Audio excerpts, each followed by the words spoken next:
All right. So in this video, I will be going over the difference between student paced and teacher paced when presenting a Pear Deck lesson. So when you're ready to present, you're going to go ahead and click on Start Lesson under the Pear Deck tab.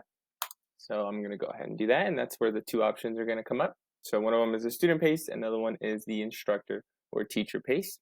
So I'm going to start off with the student paced first. So if you click on that, you would want to use that if you wanted to assign your slides as an assignment that the kids can work on at their own time and not with you during a Zoom or a Google Meet. So when you click on Student Pace, you're going to have a couple of options here. You can copy the link and post it on your Google Classroom, which is what I do.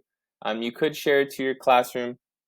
It might actually be the easiest method because if you click on Share to Classroom, you could actually choose your class, for example, and then you could actually make the assignment or the question or the material right from there. So actually, as a student-paced assignment here, I would actually go with this option here where I can share it to my classroom because I have all of my Google Classroom options right here. And of course, you could get them through Join PD if you wanted them to do that. So I'm not added to my classroom, so I'm going to just join through joinpd.com so you can see what it looks like through the student's lens.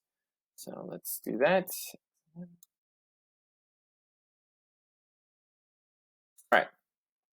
So on Student Pace, this will let you go to your teacher dashboard immediately, which if you've seen the other videos, you would not show this to your students because this is where you would provide feedback because this is where the names are going to actually show up. So you never want to show this to your students.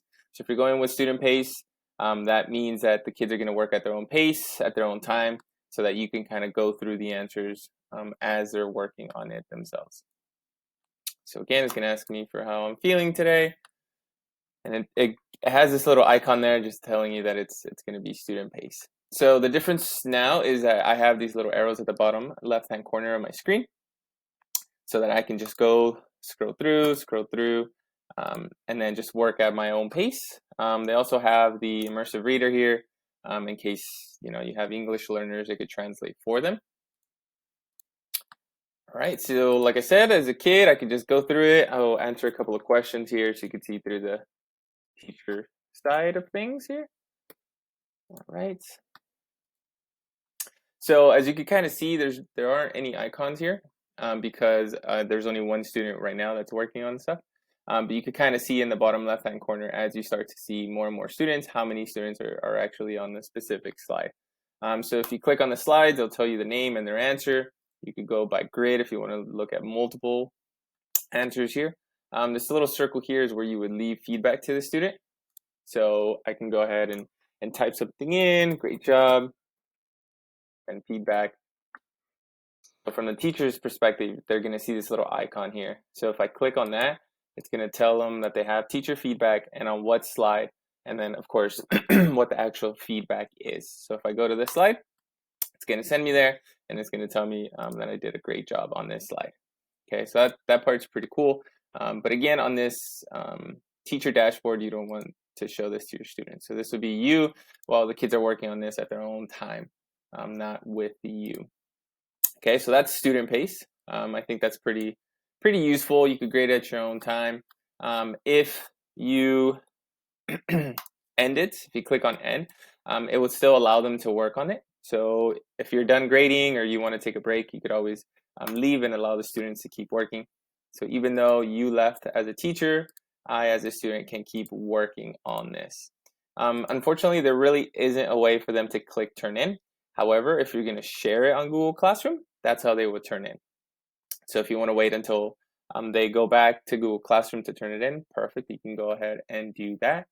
If you accidentally close it and you want to go back and actually look at their work, you could always go to peardeck.com to see all of your sessions. So you would just log in as a teacher up here. And in the upper left-hand corner, you would see all of your sessions. So I did not name this session, so it's going to say unnamed, but it's also going to show me student pace. So that means it's live. It's the kids still have access to it.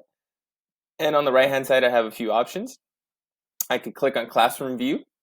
I could click on the teacher dashboard, which is what you guys were seeing.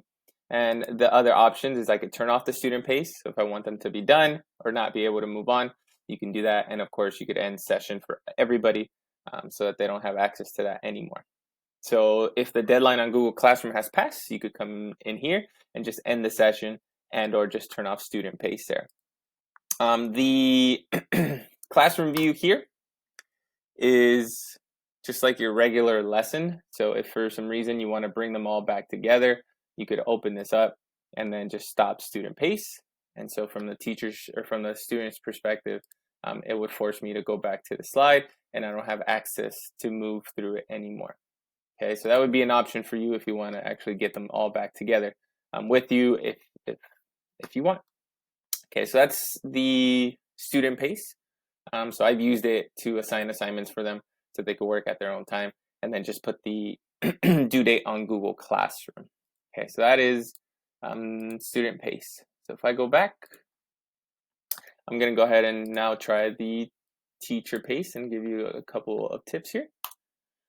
So in my other video, I did go through teacher pace and what that looks like for students, what that looks like for teachers.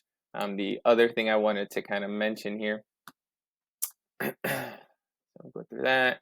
Again, it's going to open up the teacher dashboard here. Either open it with another window or you go to this website on a different device so you could provide that feedback for them.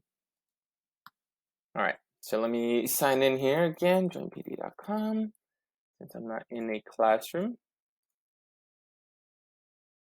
Okay. As I mentioned on the other videos, teacher pace, they can't move on until you click the next button or the next slide. And again, they start off with this because my first slide here is a drawing tool or the drawing feature here. Now, what I did want to mention is how I use teacher mode with student mode in my lessons. Is I go through my lesson, I provide the information. They don't all have to be interactive, right? They can't do anything here. It's just for their notes. But I often put the slide somewhere after we've gone over some material so that I can allow them to practice. So in the class, I would have them with partners. In a Zoom, I could put them in a group or into a breakout room with another student so that they can complete slides 4 through 10. So from the teacher perspective, it's easy. You can just go through them. From the student perspective, it tells them the same directions, right? Complete slides 4 through 10. You can kind of see what slide they are on. However, this was put into teacher pace. However, I have the ability to turn on student pace. So if I turn on student pace, it tells them that it's on student pace. And so now they have the access to go back if they want to review any notes that they got or that they forgot to take, any problems that we went over, they can go ahead and do that. I like to put the instructions so that they know which slide to finish off of. And from your end, you could always stop them. And so as a student, I know that I got to go through slides 4 through 10. And so what that allows me to do is I can go to my teacher dashboard, and that's where I would go in and actually provide that feedback while they're working through the lesson. So that would give me an opportunity to go through the answers, to see what the students are actually responding, if they're getting it. And then when I'm ready to bring them back, all I have to do is stop student pace. And so that would force them to come back to whatever slide I want them to come back. Okay. And if it's just something quick and you want them to go back to student pace so that they could continue, simply click on that and it would force them back into the problem that they were on.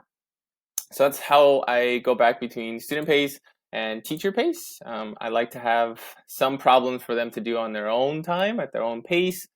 Give them a few minutes, maybe 10, 15 minutes, so that they could go through the problems and examples I want them to. And I often have a quiz so that they have to get at least 70%. And it's just a quizzes for them to kind of practice on the material that we've gone over. And again, once I'm ready for them to come back, just stop student pace. And if I want them all to be on this specific slide, it will force them there and they can't do anything with that.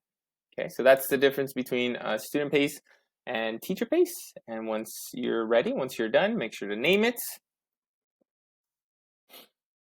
And again, if you have the student takeaways settings on in your Pear Deck settings, Once you're done naming it and you click on this little publish, all your students will get a copy of the notes along with anything they wrote or drew on the interactive slides. So that's teacher versus student.